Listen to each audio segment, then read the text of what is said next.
bal haddaba indhihiina idin marqaatiya siyaasadda ka jirta Hargeysa iyo Somaliland iyo shacabka Somaliland bal aragtida dowladda Somaliland aad baan uga biyadiidsanahay wixii maanta halka ka dhacay anagoo jeclan in la ixtiraamo anaga maadaama reer Somaliland ha jirayaalnahay maamulka Somaliland haddii aanu nahay farxadda media waxaan ka codsanaynaa si naxariis leh kooxda ismadaamta inay xorriyadoodii u siiyaan lana tarxiil ereyga tarxiil markaan maqlo waxaa nagu soo dhici jiray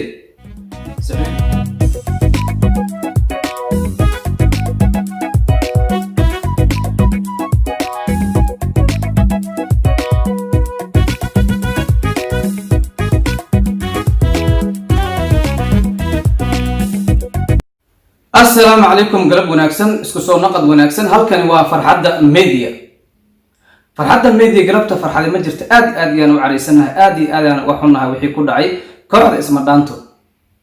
haddaba kooxda ismadaanto aan ognahay inay yihiin fanaaniin majaajilistayaal youtuber dhamaantoodba ayaa waxa lagu xiray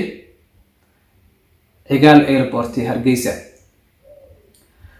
haddaba ma dhahayno anigu maxay yihiin siyaasadna ku leeyihiin intee ka baxeen intee ka dhahay ma dhahayno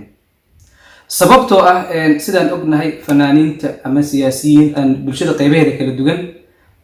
ka soo jeeda Muqdisho ayaa xifaartan kala dhaxeeya Hargeysa sidoo kale ismadaanto ma ahan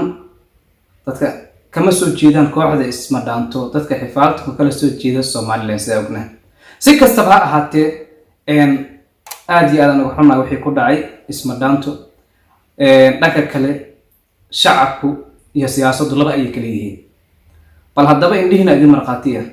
siyaasadda ka jirta Hargeysa iyo Somaliland iyo shacabka Somaliland bal aragtida u dhaxaysa nala soo daawo dowladda Somaliland aad baan uga biyadiidsanahay wixii maanta halka ka dhacay anagoo jeclan in la ixtiraamo anaga maadaama reer Somaliland ha jirayaalnahay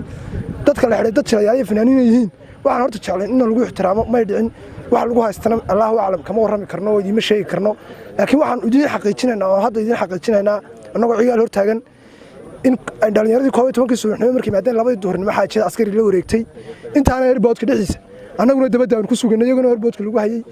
wax natiijo markaas marka dhalinyaradii lagu hayaa in la soo deyn doono iyo inay xidhnaan doonaan Allah maamulka Somaliland haddii aanu nahay farxadda media waxaan ka codsanaynaa si naxariis leh kooxda ismadaamta inay xorriyadoodii u siiyaan haddaba ayadoo aan ognahay in fanaaniin badan lagu xiray maxaa la dhahaa majaajilistayaal lagu xiray wariyaal lagu xiray Hargeysa ayadoo beesha caalamka iyo Soomaali meel walba joogtay ay ka digtay falka noocan oo kala oo dadka birmageedada fanaaniinta iyo wariyaasha iyo maxaa fanka nooc kasta oo yahay xabsiga lagu la degdego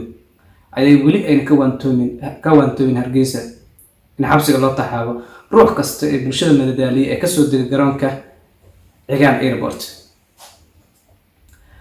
haddaba Muqdisho oo ah caasimadda Soomaaliya fanaan kasta wariye kasta xor ayuu u yahay liskuma haysto waxa ku soo haystay amaan waxa ku soo haystay aflagaada waxa ku soo haystay jacayl waxa rabto ku soo hayst meesha rabto show ku soo qabo Muqdisho qof kasta Soomaali ah si madax bannaan